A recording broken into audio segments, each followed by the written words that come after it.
Hi, chess players. I am in Sioux Falls, South Dakota, a beautiful city, and I'm in the last week of my chess tour across America. I spent yesterday in Bismarck, North Dakota, the day before that in Fargo, and I got to meet some of North Dakota's top players. The next stop on my journey is Omaha, Nebraska, where I'm going to spend a few days. But today, I want to talk to you about my experience in Iowa. Iowa is one of my favorite places in the country to play chess, and it has a surprisingly strong chess field and a heritage of chess. I have here with me today Darr from the Dubuque Chess Club. And Ben, great to have you here. Hi, great to be here, Ryan. Thanks for having me. Ben is an 1850 rated player, correct? 1870, but close enough. We can't short you those 20 points. You are the president of Dubuque Chess Club and probably the strongest player in the area. Yeah, until you came into town. So, Well, all right. Certainly great to have you here. So tell us about Dubuque Chess Club and the famous person that founded it. yeah, so Dubuque Chess Club was founded in 1858 by Louis Paulsen. And if you're into chess history at all, you've probably heard of him. If you know any chess openings, you've probably heard his name. He explored a lot of openings that no one else was playing at the time, like the Sicilian defense. So a lot of Sicilian lines are named after him. Other lines in the Vienna game and the center game are named after him, to name a few. But he lived in Dubuque.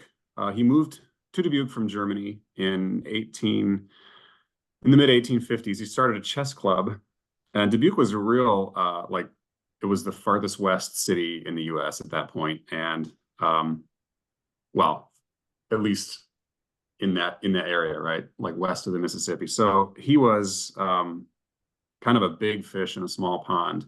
But so he didn't get a lot of competition in Dubuque, but what he did start doing is playing a lot of blindfold games and a lot of blindfold simuls, and he set the world record for like blindfold chess, and he's really known for that. He played 10, and in one simul he did 12 games at once. And he didn't win every single game. He won most of the games and most of his simuls, but he never made an error, right? He never Right. missed a piece as far as I know. And some of his That part of blindfold games industry, are the most exciting games. I've seen a couple for sure. But what just baffles me is I know the history about that, but nowhere have I read that he settled in Dubuque, Iowa. He Very lived here famous. for a few years. So he started the club and then he moved back to Germany. And that's where I think he lived out most of his life. I have this immense biography on him, but it's I'm not getting through it very fast because it involves 719 games. But it's a great book. Um, What's the name of but it? it's Louis Paulsen, a chess biography with 719 games. It's by I forget the author's name. He's a German. Um, Hmm, Hans Rennet. Hans Rennet is the name. gotcha. Um, So yeah, I he knew the highlights from his career. It just baffles me that from Kasparov's my greatest predecessors and everything else that I've heard the name Paulson name dropped. If you know chess, you know Paulson. That I've never mhm. found that connected to Dubuque, Iowa. And you have the documentation proving it Right, right. 110%. So And why when he why do you played, think that's not a well-known fact? um, that's a good question. I think Paulson himself is a little bit unsung in the chess world, right? I mean, Americans will hear a lot about Morphy, and indeed, Morphy is the romantic player par excellence, right? So his games are definitely worth studying. But Paulson was kind of predictive of chess in the sense that he was the great defensive player of his time, right? So you could think of him as he was ahead of his time because after the Romantic era, right, the steam of the Romantic chess kind of to many people's dismay, that's no longer the dominant style of top chess in the world, right? The gambits, the pawn sacrifices, and so forth, and a lot of the openings that Paulson pioneered ended up being very strong openings. But I think he's kind of unsung for that reason that his style was more defensive. And some of his blindfold games, though, do not fit that mold. And he knew how to attack. Of course, all strong players do. But Yeah, it's a good question. I think the style of his play is a big part of the answer. Um, yeah, and also but the other strongest players in the world, like Morphy and Anderson at the time, both of them are swashbuckling attackers, right? And really fun to study their games. But interestingly, right, Morphy beat him pretty soundly in the match in the American Chess Congress in 1857, which he traveled all the way from Dubuque, Paulsen did, to go to that in New York. But Paulsen was very young and he wanted a rematch with Morphy after he'd studied up and gotten serious about his chess. Morphy never gave it to him. Morphy would only offer a rematch with pawn and move. So Morphy was basically saying, "I'll be black and I'll drop a pawn, and that's how I'll play you because you're not at my level, right?" So it's yeah, an older form of trash talking maybe. But then I've ran Morphy didn't play into very long. more chess drama than I've been able to handle. And I think it's a good reminder that it's always been this way, right? Nothing's new under the sun. Yeah. Yeah, totally, totally. So, the recent scandals in chess, like there's always been some kind of drama going on in the chess world. But yeah, there was the Morphy Paulsen rivalry, and I always compare that to like Fischer Karpov, that no one ever got to see that match, right? We got to see one match, but then after Paulsen kind of beefed up his chess game, we didn't get to see a Right. rematch with Morphy. We did see, however, several matches, two or three matches with Anderson, who was this is all before the official world championship, right, in the late 1800s. And in the 1860s, 1870s, it's kind of Anderson is kind of considered a lot the official world champion. So if you have a book that talks about the chess world champions, they might start with Morphy and then move on to Anderson and then get to Steinitz when he's official world champion. They often overlook Paulsen, who actually never lost. He played several matches with Anderson. He won one of them. He drew another. He never lost a match against Anderson, right? So I think he deserves his spot as an unofficial world chess champion at some point. But again, it comes down to style. He didn't have this. His games aren't super flashy, and he had a very systematized understanding of chess. If you've ever read about Philidor, Philidor, we don't know all of his style, but we know that he said that pawns are the soul of chess, and the Philidor opening is not a particularly ambitious opening, but a defensive one, right? So, but Right. Philidor was the strongest player of his time, and really he was ahead of his time in terms of positional understanding. And I think the same is true for Paulsen. But that just doesn't get you the accolades that being a Right. swashbuckling attacker does. Yeah. So, as a chess coach, I'm going to walk you guys through something I'm really learning. And this is great advice for 17, 1800 players. And that is chess is a two-player game.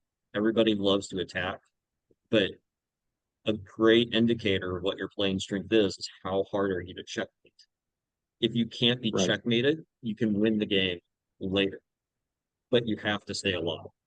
I had a couple sloppy tournament games. I played in the Sioux Falls Open last weekend. I finished 4 out of 5 with a loss to a 2200.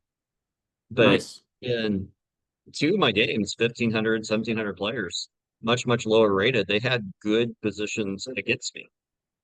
Hmm. But if you can just stay alive long enough, if you can dig in, if you can play practically good chess, you can beat them in the end. So Right. yeah, defense is underrated. It's not pretty. I'm trying to tell myself as I'm playing in tournaments, I don't want to win. I don't want to win flashy. Those days are gone. I've had my fun with that. I want to win no matter how ugly it is. If I have triple isolated pawns and I win the game, that's a good day for me. Right. Right. So No, something eking out a win with an extra pawn and an ending, there's a certain pride in that and joy in winning a position that's a tough win nonetheless. Like it's yeah, it's yeah, I enjoy that almost as much as a nice, checkmate finish. So yeah, absolutely. All right. So I walked into Dubuque, Iowa, I want to say 2 weeks ago. May not have been though. And you guys hold your chess club at an Episcopalian church. And I walked in and I sat down, and there was an older gentleman teaching a chess class when I walked in. So tell us about the instruction that you guys offer. yeah, so generally we open up with something on our demo board. So we've got a big board on an easel, and it's a really nice board actually. That was Earl is the older gentleman you're talking about, who's kind of the elder statesman. He was in charge of the chess club for decades before I came along. What's I his only last recently name? took over. Earl Zismer, Zismer. He used to play a lot of tournaments, and he was a 1800s rated player when he played. Hasn't played many tournaments in the past several years, so but he is very generous with his time, and he'll start. We usually sometimes I'll give a lesson, and a lot of times I'll show like a Paulsen game or some other game that's illustrative or instructive in some way. But most of the time, it's Earl who shows the puzzle and or an opening or something like that. But usually we just have a puzzle up there and we'll walk our way through it. Um, so that'll take maybe depending 20 minutes maybe ish, and then we just basically play chess. We break out and play chess. Some people like to use clocks. A lot of people who are newer don't generally go for clocks, and we'll just play. Um, but yeah, what's nice about being at the location we're at now at the Episcopal Church is that we have all the time we need, really. Nobody's going to kick us out. I have the keys to the building. I'm part of the church myself. So we used to go, when we were at the library, we used to go from like 6 to 8 or 5:30 to 8. And then they started closing even earlier than that with COVID. And then what's nice is we have 6 to 9 now, and we often stay even later. So but yeah, Earl will often be playing with one of the kids at the club, and he'll write down every game, and I'll go over it with them and help them out. And I try to play games that are when I play with the kids, I try to go back through the games and help it out. So help the kids out And to let understand me kind of tell you, where they went wrong. that's a big difference between a chess club that thrives and a chess club that dies. I've seen Mm, chess clubs where I think sometimes we're not self-aware as chess players. That someone walks in, maybe they're not too good, and the bar to get into chess is really, really high. If you think about the work that it takes to become an 800, a 1000 rated player, it is a high right, bar that takes a lot of time. So the chess clubs that die, they just scare people off the moment they walk in the door. So for you right. guys to be humble enough, and I think this is what every chess player should, to teach and instruct and make sure that every person that walks in your door feels welcome. It's it's a chess club that's bound for success. Well, thanks. Yeah, And yeah, highly, highly recommend that if you're a beginner, come to this club and receive instruction. yeah. We make sure it's not going to be high barrier to entry, and Dubuque is not exactly a giant metropolis where we can just congregate as the elite players. Like that would mean there's like 3 or 4 of us every night, right? So, but even if you know, even if that weren't the case, this is still better to have an open chess club. There's no barrier to membership. You just have to come, and then there's just generally kind of instruction of some form or another for everybody who comes. So yeah, it's if somebody has an interest, we've had some people come in as just sheer beginners, um, and kind of stay the course. But yeah, we're trying to one of our goals is to get some more kids involved. When we started back up after COVID, we had a good number of kids that would come, and we still do, but generally it's like not all of them can be expected every week. So the kids aren't always going to be able to play each other. Um, but yeah, the kids are often more interested and more willing to um, come back and keep trying and see their progress. There's So a a lot of real suggestion dedicated that kids. I'll make, two things you can do if you're really trying to increase kiddos at your chess club. One is to hold an unrated scholastic event. Get the Yeah, kiddos there, run them through what a tournament would look like, and just kind of instruct. Unrated because the barrier for entry is lower. It's not going to cost right. anything. But also, you have a more free hand to instruct them and help them and teach them chess. So Mm, getting the community involved like that, that's a great way to increase membership. And number two, you can hold a chess class. And here's right. what I've discovered for the chess classes that I hold for kiddos. I don't charge anything, but I have a tip jar. If you feel like I'm contributing to your kids, then tip me if you can. And you would be Yeah. surprised how good my parents take care of me. Yeah, that's a good idea. And we've done that on some nights. I'll put a like our school district has a nice kind of events calendar system, and I'll get an event on that calendar that's like kind of kids night. But it's been a while since I've done that, and I need to be better about doing those things.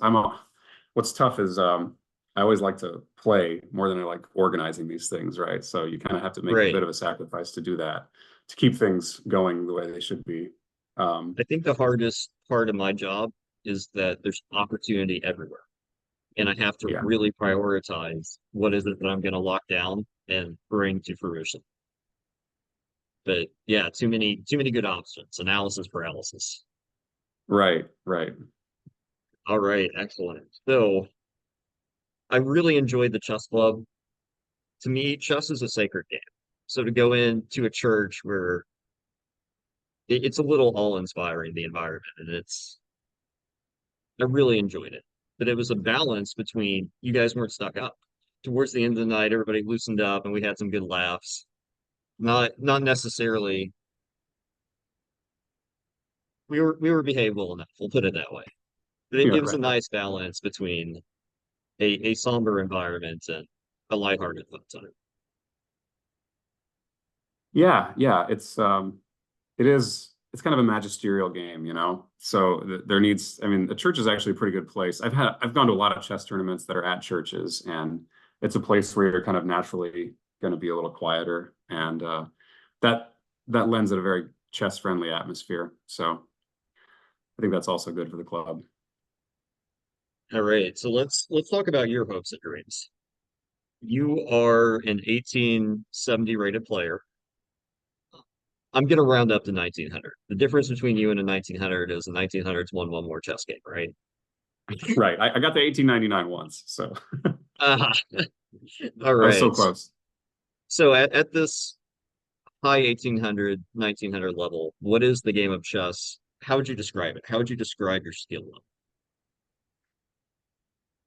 Well, stylistically, I'm pretty good at a handful of openings, and I always love going into openings. So I know my openings pretty well. I feel like I'm pretty strong on that for a player at my level.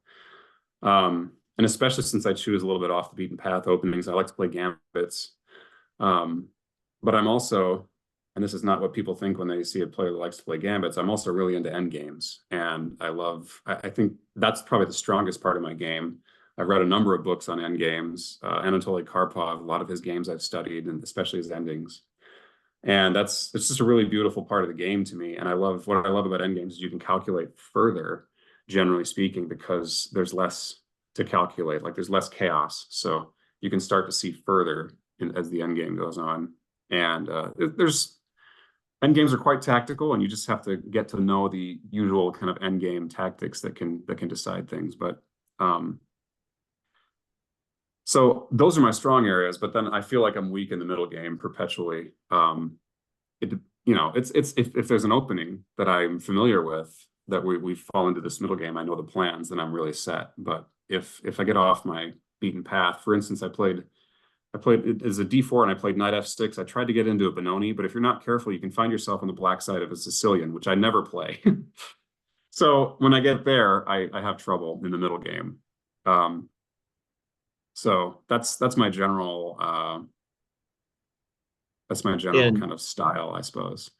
And I'd that's a like to big get thing that, to, well, go ahead, yeah, go ahead. that's a big thing that separates experts and masters from A players, for example. I Yeah, am proficient in everything that I know, but an expert or master can know how to steer that position and really test. Okay, how good are you in a position where you don't know what's going on? And we can't know what's right, going on for everything in chess. That's just impossible. So the way I describe it, you have to apply chess wisdom to navigate the messages. right, Uh, right. And you not only have to know your opening, but you have to know what kinds of openings that might transpose into, what kind of structures might arise that resemble other openings, and what kind of plans come from those various openings. Yeah. Absolutely. So yeah, 1800, 1900 level, I describe it as you have a high level of proficiency in all areas of the game. You're not you're not horrible at any less than horrible, right? You are above average at every part of the game. Now, what Right, separates right, us from the higher guys is they are more polished, they're more refined. So I look at an I look at a 2100 compared to me, a 1960 rated player, and they're a little bit better at openings. Know it a little bit deeper, they know it a little bit broader. They're a little bit better at middle games, and a little bit better at than at in games. But well, overall, they're just more refined. I think at that 1900 level, you mostly look at the chessboard the same way a master does, but the 10% makes a huge, huge difference in the outcome of the right, right. And I think just like blunder proneness, right? Like that's still game. Okay. at a class A, you do see blunders, which aren't typically like outright hanging piece, simple kind of blunders, but like two move tactics you might miss. And that basic tactical vigilance, let's call it, is still a big difference, I think, between a class A player like us and then an expert or master for sure.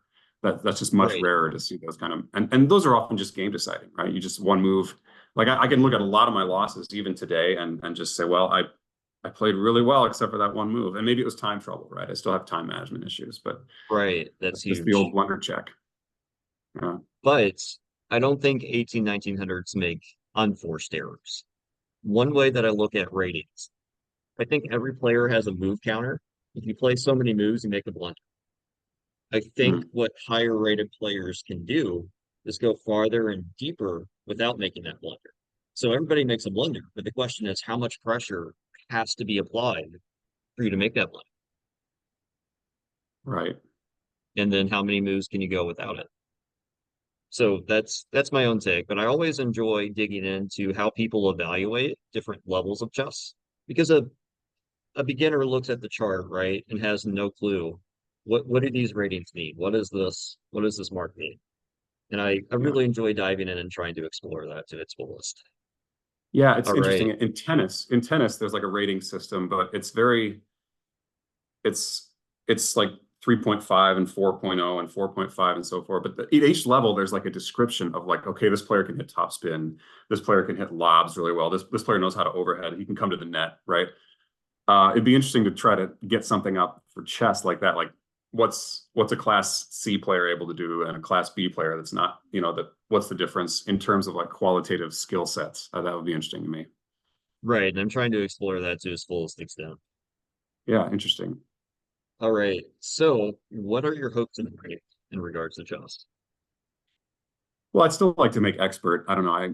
My goal when I was younger was master, but I don't know if I have. I don't know if I want to make this the life sacrifices it might mean to make master, but I do want to get to 2000 and get to expert. So uh, that's that's for me as a player. Um, but as I get older, it's increasingly clear that I need to prioritize more the chess club and the like. I've organized a few tournaments. And it's always tough because I always want to be playing in the tournaments, right? But especially since Iowa recently lost one of it. Actually, we've recently lost a couple key tournament organizers. One guy kind of tragically passed away, and another guy retired and moved down to North Carolina. And he was our main organizer. He was the president of the State Chess Association, and he organized more tournaments than anyone. So there's a gap that needs to be filled there, and I want to be sort of a part of that. I can't fill the whole thing, but to organize maybe a couple tournaments a year, and Excellent. especially in the scholastic area. So we do in December we do the Louis Paulsen Dubuque Open every year, and that's a scholastic and adult rated tournament. So, or I should say open. Uh, and a lot of people express appreciation for that. A lot of people will come from quite a ways away to play in the tournament and that their kids can play in the tournament at the same time, right? So that's an unusual thing I learned. Um, but hosting another tournament, it's really helpful if I can get a guy to run the tournament and I just organize it and get it all together, and then I can sometimes play in it. But I do want to I do want to expand on that element here in Dubuque because we don't have a lot of tournaments in Dubuque. Um, so turning that around a little bit would be good. And as far as chess club, I want to grow the chess club. I want to get some more kids, and the kids hopefully can become right long-term members of the club as well. And I really like to have like a contingent of Dubuquers who go around and um, travel to various area tournaments and really make their presence felt. I think that would be fun. Actually, probably the most fun tournament I ever played in was a team tournament, and those don't happen very often around here. Those are But extremely one of the fun. major, yeah, one of the major tournament organizers, we got, it was me and a couple of friends, and then we needed a fourth player, and we just kind of picked one up while we were there. But we got second in the Iowa, amateur team championships, and that was really fun. It's much more fun to play chess when you're part of something bigger, it feels like, and you got a group of friends. So it'd be really fun to have like Dubuque form some kind of team that can go to a team tournament now and again. And I feel like our club has a good number of kind of young adults who are into this and growing, and that's the people you mostly interacted with, right, in the club the other week. So trying to get those guys into tournament chess, taking that next step, and it's helpful if you could do that as a group. That's a big Yeah, step, but right. Group help is for sure the way to do that. But yeah, a common theme that I've had on this tour across America is that people have to step up to fill the gaps in the community. It just doesn't happen unless someone steps up. So I've talked to a ton yeah, of people.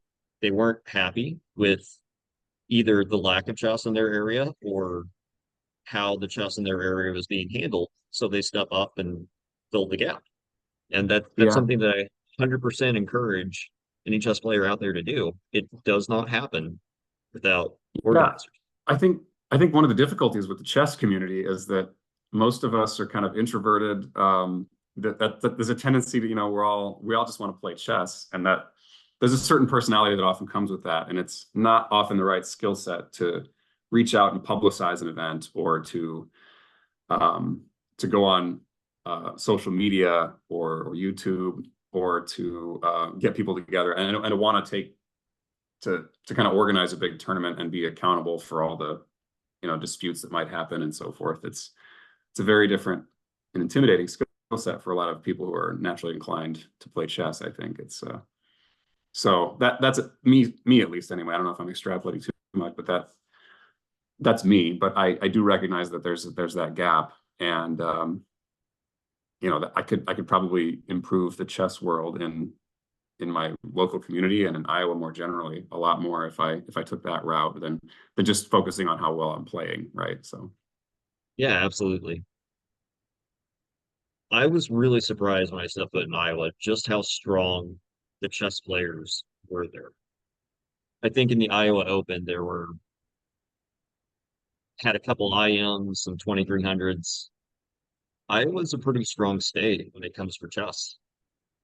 yeah, And yeah, we've got a number of masters who still compete. There's Valerie Kosokin, there's Tim McEntee, Joseph Wan. Sometimes, I mean, there's always the people I end up playing in round two for whatever reason, right? It's either round two or round one. I'm going against somebody way out of my league, and but yeah, there's definitely good competition that makes it a lot more fun to play. right. So if someone's visiting Iowa, what do they need to know about Iowa chess? Your chess club, obviously, it's a must visit. Where else should someone that's passing through Iowa go? Yeah, well, I think you went to the Iowa Club down in the Quad Cities. Oh, And I attempted to, but they changed oh, days. they changed days? Oh, Yes. bummer. When are they meeting now? I think Wednesdays. Okay. Um, they've got they've got a good group, and they've been doing it for a long time. Um, and they're good at regularly hosting tournaments. Luis Peralta and Rick Rector in particular have been hosting lots of tournaments, especially for kids. So good on them.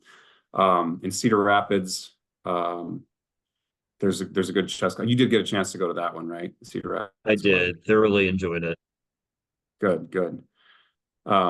Iowa There was an City older gentleman there that was the state blitz champion. Do you know his name by chance? at Cedar Rapids. Yeah. Um, Younger guy? Older guy, Older guy. I should know who the state blitz champion is, but I don't. or at least former. He won it several I'm sure I times. know him, but I don't know who that is. Anyway, I was surprised to Right. find really tough competition. Well, in Dubuque, Yeah. but also in Cedar Rapids. Yeah, as a Right. 1950 player, I'm usually the number one by far player anywhere I go, and it just in Iowa apparently that's not the case. Really? Well, that's good to know. Iowa is also particularly strong at disc golf, apparently. So those are two sporting strengths we've got. I didn't realize. I should have realized it, but I didn't realize that chess was what that there was. You would have to tour around like you're doing to find that out. So it's good to know. Um, Iowa City. I lived in Iowa City for a while and played at their chess club, and I got trounced. There's always strong players there, um, and there's the university there, which brings in a lot of people who are really on the up and up on the upswing as far as chess goes. And then I know there's a club in Ankeny, and I think also in Des Moines and some other place. I don't know if you got to that area or not. Not Um, quite. there's a number of strong players in Waterloo. I don't know much about their club. That's not far from here, but you've got a lot of Class A players, a handful of Class A players there, and that's the thing. Iowa, though, I mean, most of the big cities are in the eastern part of the state. There used to be a major tournament up in Okoboji, but that's no longer happening. But really, there's not much that I know of like west of Des Moines. I don't know about any clubs in Sioux City or not, but the Iowa Chess website has been updated, and you can find most of the clubs that meet in Iowa on the Hmm. website. And as I Iowa found out in the store, Iowa-chess.org. make contact before you show up. I've Right, had to learn right. that lesson multiple times, So but yeah, some clubs are more reliable than others as far as they're always meeting or not. But Dubuque, we're always there Monday nights, six to nine. I think there's a club in Burlington. I mean, I can't probably name all the clubs, but a lot of strong players in those major cities. So Iowa City, Cedar Rapids, Iowa City, Coralville, I should say, Cedar Rapids, and Des Moines area. And I think Tim McEntee's out of Ames, and he's our new State Chess Association president, and he's also a master. He's older and he's wanting to take it in the direction of organizing things. So I'm glad all he stepped right. into that. I will say this, and it's not always been the case, but every chess interaction I've had in Iowa has by far been a positive. So I highly recommend that if you're a chess player, come here and play chess. If you're passing through, stop by. Lots of good things happen in Iowa and especially Dubuque. So, Ben, I appreciate you taking the time to come on and do Place this. I've lived. We froze Yeah, up thanks, briefly there. Ryan. It's been great, and it was great to meet you the other week when you stopped by our club. I was really surprised. I didn't know. I thought this was just another guy coming in. You kind of fit the usual profile of a new guy coming in. Maybe he's played some online, and then I thought I had you in this. I thought I had you in some kind of attack in the gambit I played, but then you found moves that I didn't see, and it took me a while to realize this guy's good. He's probably better than me. So because eventually I lost the It game. might So be it might be a little bit cruel to hide that, but it's no, something it's I enjoyed. it's yeah, no, The reverse it card, made it right? really fun. Because So as an 1900, right? You're by far better than anyone that ever walks in the door. So when someone of a high caliber walks in and pretends to just be a guy, right, right? right, But right. no, No, neither thoroughly of us enjoyed knew it. what we were getting into. Neither of us. All right, Ben, really enjoyed this. Any last words for our listeners? Um, well, I Anything have a I about have a Dubuque, feisty Iowa? I have a chess channel myself on YouTube if you want to check out Feisty Chess. I don't update it as often as I should, but I put a lot of my own games on there, and I'll probably use it more over the summer and get more videos out in the next months. Because I teach in college, so I'm off in the summer, so that's nice. Uh, What do you teach? so it's Feisty Chess is the name of the channel. I teach global politics at Loras College here in Dubuque. All right. Well, I would So if love to you're pick your brain on that subject at a different day. But yeah, I will another make time, another sure subject. I will make sure to subscribe to Feisty Chess. Awesome. Yeah, so anytime anyone's in Dubuque or near in the area, swing by our club. We're always there Mondays, 6 to 9. Um, and we have a lot of fun. All right. Well, thanks a lot, Ben. Great having this interview with you today. Thanks for inviting me on, Ryan. It's been a lot of fun. All right, I'm gonna stop recording, but hang out for a little bit. Sure.